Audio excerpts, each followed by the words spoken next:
いてレインデイそばでレインデイ全てを流したら明日を探そうよ君とレインデイ二人レインデイ涙を見つけたら一緒に拭えばいいレイニーデイ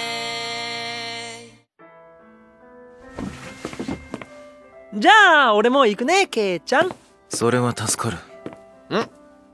どこに行くか聞かないの？別に。いいようだ。俺は勝手に一人で人生を謳歌しちゃうもんね。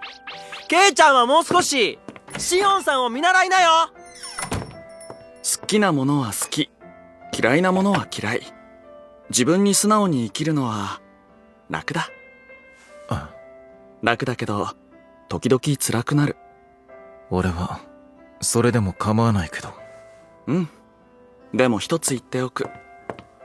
ケイチ君はね、言葉が少しだけ足りないんだよ。プライドがないって言われて怒ってんのか。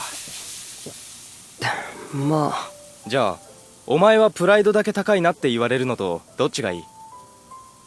それはどっちだろう。プライドだけ高くて中身がないやつよりも、たとえプライドがないように見えても自分に嘘をつかないやつの方が信用できる、とその子は言いたかったんじゃないかな。そうなのかな。軽病もいい加減にして明日はバイト行ったらどうよ。それともうすぐできるから箸出して。うん、わかった。